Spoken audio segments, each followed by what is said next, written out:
izina ry'Imana Data na Mwana na Roho Mutagatifu, amen. Nimuhumure bana b'Imana, mukingure Kristo amarembo yanyu maze yinjire. Aha turi ni kuri buri munsi, umurongo wacu kuri YouTube witwa buri munsi. Duhure na Yezu atugirire neza. None kuwa mbere w'icyumweru cya 22 mu byumweru bisanzwe, tariki 30 Kanama 2021. Isomo rya mbere ni ryo mu ibaruwa ya mbere Paulo Mutagatifu yandikiye Abanyatesaloniki, umutwe wa 4 umurongo 13 kugeza kwa 17. Bavandimwe, ntabwo dushaka ko muguma mu bujiji kugerekeye abapfuye, kugira ngo mudaheranwa n'ishavu nk'abatagira icyo bizera. Nkuko twemera ko Yezu yapfuye kandi yazutse, ni nako abapfuye bamwizera, Imana izabazura maze ikabashyira hamwe nawe. Dore icyo tubabwira giturutse ku ijambo rya Nyagasani. Twebwe abazima abazaba bakiriho ku munsi w'amaza ya Nyagasani, ntabwo tuzabanziriza na gato abapfuye. Koko rero, ku kimenyetso gitanzwe n'umumarayika mukuru mu ijwi riranguruye, no ku mworomo w'impanda y'Imana, Nyagasani ubwe azamanuka mu ijuru. Nuko abapfuye bizera Kristo babanze bazuke, hanyuma twebwe abazima abazaba basigaye duhite twerezwa hamwe nabo mu bicu, kugira ngo dusanganire Nyagasani mu kirere, bityo tuzabane na Nyagasani iteka ryose. Iryo ni ijambo ry'Imana. Zaburi ni 96. Uhoraho araje, aje gucira isi urubanza. Nimuririmbire Uhoraho indirimbo nshya, isi yose niririmbire Uhoraho. Nimuririmbire Uhoraho musingize izina rye, kuko Uhoraho ari igihangange, akaba akwiye rwose ibisingizo, indahangarwa isumba imana zose, kuko imana zose z'amahanga ari ubusa. Ijuru niryishime kandi isi nihimbarwe, inyanja niyorome n'ibirimo byose, imisozi nisabagire kimwe n'ibiyisesuyeho byose. Ibiti byose by'ishyamba bivugiriza impundu icyarimwe mu maso y'Uhoraho, kuko aje gutegeka isi. Uhoraho aje gucira isi urubanza. Nyagasani Yesu nabane namwe. Amagambo mu Ivanjili ntagatifu Yezu Kristo uko yanditswe na Luka, umutwe wa 4 umurongo wa 16 kugeza kwa 30. Muri icyo gihe Yezu ajya i Nazareti, aho yari yararerewe, maze nk'uko yabimenyereye yinjira mu isengero ku munsi w'isabato. Nuko arahaguruka ngo asome ibyanditswe bitagatifu. Bamuhereza igitabo cy'umuhanuzi Izayi, arakirambura abona handitse ngo, Roho wa Nyagasani arantwikiriye, kuko yantoye akansiga amavuta, agira ngo ngeze inkuru nziza ku bakene, ntangariza imbohe ko zibohowe, n'impumyi ko zihumutse, n'abapfukiranwaga ko babohowe, kandi namamaza umwaka w'impuhwe za Nyagasani. Yezu abumba igitabo, agisubiza umuhereza, maze aricara. Mu isengero bose bari bamuhanze amaso. Nuko atangira kubabwira ati, ibiri mu isomo mumaze kumva, mumenye ko byujujwe uyu munsi. Bose baramushima kandi batangazwa n'amagambo y'ineza yababwiraga. Niko kuvuga bati, uyu si mwene Yozefu? Yezu arababwira ati, nta gushidikanya mugiye kunshira wa mugani ngo, muganga banza wivura ubwawe. Kumvise ibyo wakoreye i Kafarnawumu byose, ngaho bikorere na hano iwanyu. Yungamo ati, ndababwira ukuri, nta muhanuzi ushimwe iwabo. Ndababwiza ukuri rwose, hariho abapfakazi benshi muri Isiraheli mu gihe cya Eliya, ubwo imvura yamaraga imyaka 3 n'amezi 6 itagwa, inzara ikoreka igihugu cyose. Nyamara muri bo nta n'umwe Eliya yoherejweho, uretse umupfakazi w'i Sareputa ho mu gihugu cya Sidoni. Ari kandi n'ababembe benshi muri Isiraheli mu gihe cy'umuhanuzi Elisha. Nyamara muri bo nta n'umwe wakijijwe, uretse na Hamani w'Umunyasiriya. Abari mu isengero bumvise abo magambo bose barabisha, nuko bahagurukira icyarimwe, bamusora mu mujyi wabo, bamujyana hejuru y'imanga y'umusozi umujyi wabo wari wubatseho, bagira ngo bahamurohe. Nyamara babanyura hagati arigendera. Iyo ni Ivanjili ntagatifu. Bana b'Imana, Yezu Kristo akuzwe. Kristo naganzi wacu, tumubone tumwereke abandi buri munsi. Kiliziya umujyeyi wacu yadutegurira amasomo aryoshye cyane, aza kudufasha kurwanya ingeso mbi cyane, yakuzitira kubona ijuru. Iyo ngeso yaguhombya ikaguhombora ndetse ugahomboka. Iyo ngeso yifite uwo yazikamye, aho kubona igihembo abona igihombo. Iyo ngeso yitwa agasuzuguro, l'orgueil. Kwikuza, kwiyemera, kwirata, kwibona, gusuzugura. Rero ngiye ninangiza kuzirikana kuri amasomo, nze kurangiza nanjye najugunya agasuzuguro, mfite ikinyabupfura, kubaha abantu n'Imana, le service de Dieu et des hommes. Kugira ngo ube umupadiri hari ubwoko bubiri bw'amashuri ubanza kunyuramo, ni philosophicum na theologicum. Tugiye rero gukora urugendo shuri, tunyarukire muri amashuri yombi muri uyu mwanya. Aho philosophia bivuga mu kigereki philos, sophia, l'amour de la sagesse, gukunda ubuhanga, gukunda ubwenge. Naho theologia, theos logos, science de Dieu, niyigamana. Rero iyo umaze gukunda ubuhanga ukabumenya, wirinda kugarukiraho, ahubwo ugakomeza ukagana isoko y'ubuhanga, Yesu Kristo, Imana. Iyo wize filosofia rero ukaminuza nk'umugereki, iyo utageze kuri teologia ngo ubwo bwenge bukwegereza Imana, nibwo utangira kuyoboka ibigirwamana, cya kigirwamana cyane tuza kwibandaho cyitwa orgueil, ubwirasi, agasuzuguro. Ngo nyenda umuhanga, ngo narize, ngo narasomye, ngo ndi dogiteri, ndi igisome. Anya iyo link, uwo murongo, icyo kintu cyo guhuza ubwenge n'ukwemera, iyo connection niyo inanira abanyabwenge benshi, kuko nyine benshi bagarukira mu nzira bakihugiraho. Ibi rero bigatuganisha kuri ya encyclique ya Papa Benedicto wa 16, le Pape Émérite, yitwa Fides et Ratio, foi et raison. Ubwenge n'ukwemera, ubwenge bumurikiye n'ukwemera bigeza ku Mana. Iyo ubwenge bumurikiye n'ukwemera bugeza umuntu aheza, bumugeza ku Mana. Naho iyo ubwenge bwihaye kugenda bwonyine nyamwigendaho ngo burihagije, icyo gihe ubura Imana, ababura Mana. Ngaka gasuzuguro kubura Imana, kumva ko wihagije, ugatangira gupinga abantu benshi, ndetse na Yesu ukamupinga nk'uko bene wabo mupinze b'i Nazareti. Twibuke ko iki cyaha cy'agasuzuguro aricyo cy'abakurambere bacu Adamu na Eva baguyemo. Basuzuguye Imana bituma birukana mu busitani bwa Edeni. Ngiki cyaha cy'inkomoko, agasuzuguro. Erezoma, amahirwe twagize, aho icyo cyaha cyari kiganje, Yesu hasakaje inema zisendereye. Nuko Adamu na Eva nk'ingero mbi z'abasuzugura bagakura urupfu, Yesu na Bikira Mariya bo nk'ingero nziza z'abumvira, obeissance, kwicisha bugufi, bakazana inema, ubuzima. Nguko uko witwa umunyabwenge wese yagombye kwitwara, ubwenge bwe bukamugeza ku Mana, ndetse ubwenge bwe bugakiza abandi, nawe bukamukiza. Icyo wa mugani w'igifaransa ntuzamuzurizweho ngo science sans conscience n'est que ruine de l'âme. Umutwe gusa udafite umutima n'umutako. Kubwizaho za dogutora, ufite ubwenge bwinshi ariko upinga Imana, usuzugura abandi, icyo ni igihombo n'umuvumo. Mu isomo rya mbere Paulo nawe mu kunyura muri aya mashuri philosophicum na theologicum, kandi akanyuzamo abayoboke b'Imana kugira ngo abaganisha heza ku Mana nyine. Uyu munsi arifuza ko abantu batagoma gusa muri filosofi ibi bintu by'ubuhanga gusa, ubuhanga buhanitse bw'isi, ngo bibagirwe Imana. Bityo akabonaho gutwibutsa ipfundo n'izingiro ry'ukwemera kwacu aho gushingiye ni ku rupfu n'izuka bya Yesu Kristo. Kristo wazutse natwe akazatuzura. Paulo yagize ati, ntabwo dushaka ko muguma mu bijiji ku byerekeye abapfuye, kugira ngo mudaheranwa n'ishavu nk'abandi batagira icyo bizera. Amen.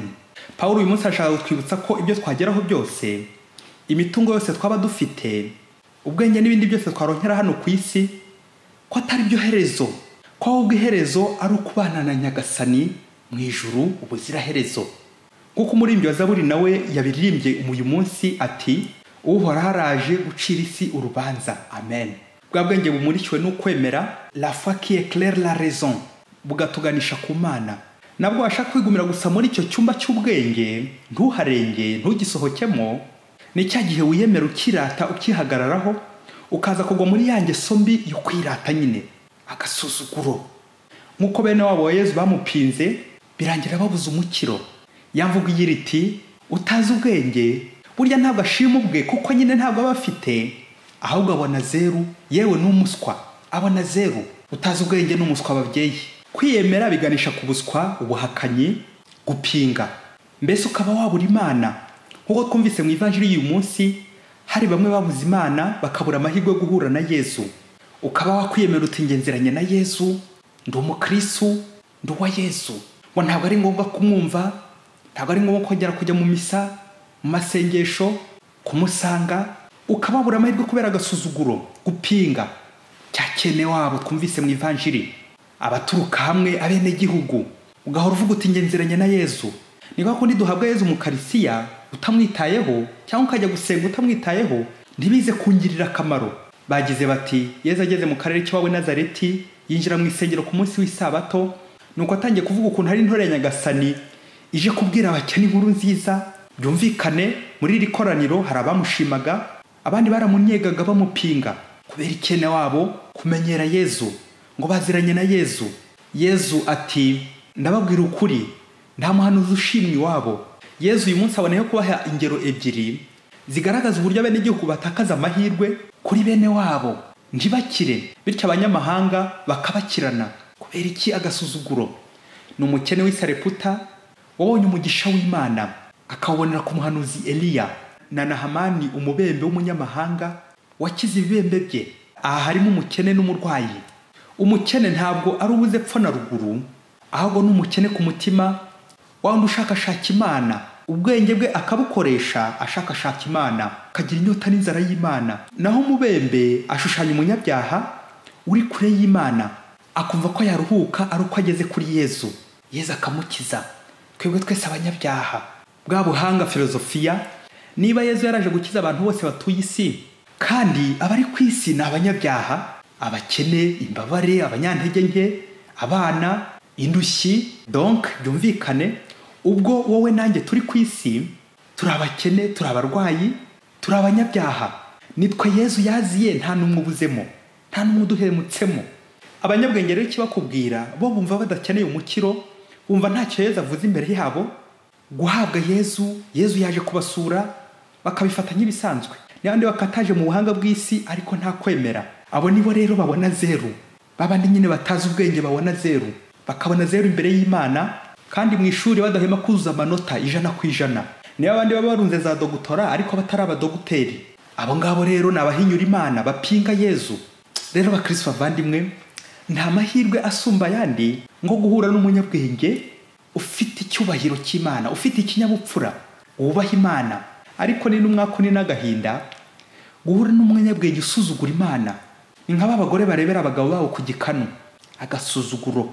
Umunsi umwe hirya kure muri Afurika, très loin, umupadiri umaze iminsi mu mahanga, yarize yaraminuje bikomeye, afite dogutora z'ubwoko nka butatu, mu mategeko, muri morale, muri katesheze, yewe n'ibindi yakomezaga gushaka kwiyongeza, byibuze ngo yongere nk'utuni nka dogutora nka 2.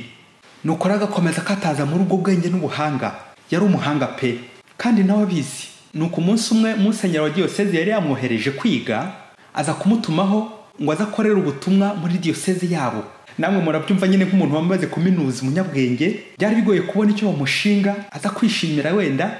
Nawe rero yagarutse afite amatsiko yo kumenya ubutumwa bagiye kumushinga, kuko nyine yumvaga hari ubutumwa butakiri ku rwego rwe. Cyakora muri we yumvaga nka musenyeri azamujya nka vikeri generale we cyangwa ikindi cyegera cya hafi ye, kubera nyine ubwo bwenge yari afite. Nuko ageze muri diyoseze ye, nk'uko Yesu nawe yaraje iwabo guhakorera ubutumwa, musenyeri aramubwira ati ubutumwa bwa muri diyoseze ushinzwe abana. Muvyeyi ngaho gerageza nawe ukurura iyi foto y'uyu mudoguteri waminuje bashinze abana, uko aza kubyakira.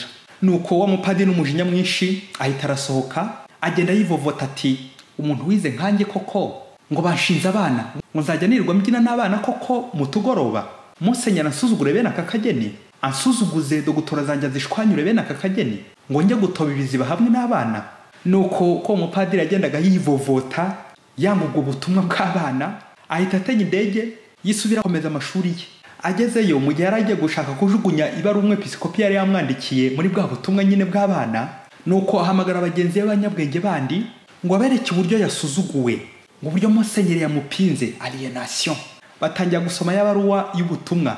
Musenyeri yari yamwandikiye ati padiri rero nyuma yo gushishoza neza, nasanze kubera amashuri wize azatugira akamaro muri diyoseze ndetse na kiliziya y'isi yose. Ugomba rero gutangira witoza uburyo bwo kuyobora diyoseze, ukabitangirira muri ubwo butumwa nyine bwo kuyobora abana nk'abakristo b'ejo hazaza. Utangire wimenyereze mu butumwa bw'abana, uzadutegura imishinga ifasha diyoseze gutera imbere nk'umuntu nyine wize, dore ko ari mu bana nyine iyo mishinga inyura mu rwego rwo gutegura ejo hazaza. Ikindi kandi padiri ugomba kumenya, iyo ufasha abana neza n'ababyeyi babo burya baba barimo. Ntawe ukunda umwana ngo yange nyina, kunda Yesu na Mariya. Akayamvugo ngo amakuru yo mu rugo amenywa n'abana bahiriwe. Nuko rero padiri muri ubu butumwa bw'abana bugutegura indi ntera Nyagasani yazagushoboza mu minsi iri imbere, ngwifurije imyiteguro myiza n'ubutumwa bwiza. Bikira Mariya na Yezu bazagufashe. Wa mupadiri na bagenzi be yari yatumiye bagwa mu kantu birabashobera. Nuko bagenzi be baramubwira bati imboga zibona abana, wanze ubutumwa. Nuko guhera ubwo mupadiri dogiteri atangira kubunza imitima, yicuza, yibaza niba yongera gutega agasubira muri diocese ye, ubundi akongera akabwira Musenyeri ko yemeye ubutumwa, ko gusa hari ibitabo bizamufasha gutegura imishinga y'abana. Yari yibagiwe aho yigaga, akaba yagarutse n'igitaraganya kubireba. Ese ndaherehe musaba kugaruka ko nasize muhakaniye ndi kwivovota ko nakora ubwo butumwa bwo kuncisha bugufi, alienation vraiment.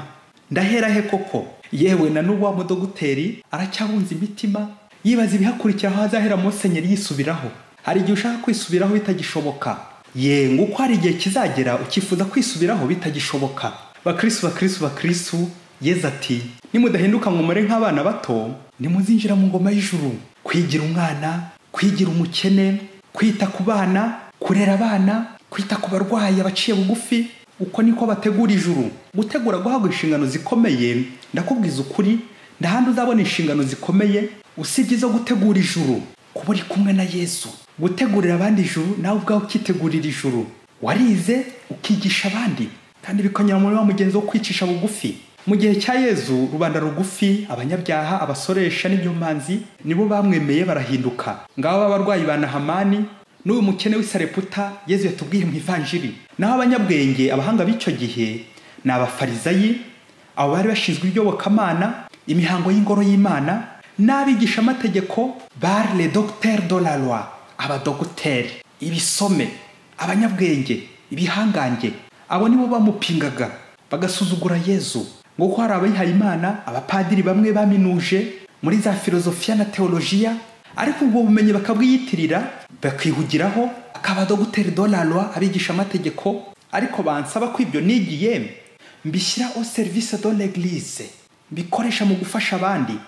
Gatangira nkabyimbya amazuru agafatana n'umunwa, ngo baransuzuguye we, bangenzeho we, alienation, ngo banyibeshyeho, ngo banshyize kuri benshi, ngo umuhanga nkanya nkagendesha amaguru, ngo ngiye gusura utugoroba, ngo ngiye mu tugoroba, ngo ngiye mu muryango remezo. Bikarangira wisubiriye muri rya shuri ryawe ry'ubuhanga. Nguko kwihugiraho, kwiyemera, kwifungirana, ugafunga umutima n'umutwe, bwa bwenge n'ukwemera, ntiwinjire n'abashaka kwinjira ukabakumira. Fides et ratio. Nguko kumenyana na Yezu ukaza kugwa mu kindi gishuko cyo kumumenyera. Ndi umukristo, ndi wa Yezu, ukitwaza ngo uziranye na Yezu, urasenga, uramuhabwa, ariko nta kwemera ufite, ntago bikugeza ku Mana. Ubwo buhanga bwawe ntibufasha abandi. Uyu munsi nanjye nze kwibaza nti ese ubwenge mfite, ubukungu mfite, ubutumwa mfite, imirimo mfite, akazi, uwo tubana, ibyo ntunze byose mbikoresha negera Imana cyangwa birankingiriza simbona Imana? Orgueil, umusozi bita orgueil, ubwibone, agasuzuguro, ukingiriza Imana. Ese mpuza nte ubwenge mfite n'ukwemera ngo negereze uko bikwiye ntamuhunga, mubone mwereke abandi? Ibaze nanjye nibaze. Mwese Imana ibaha umugisha. Imana Data na Mwana na Roho Mutagatifu. Amen. Padiri Masumbuko Ladislas wa Diocese ya Cyangugu.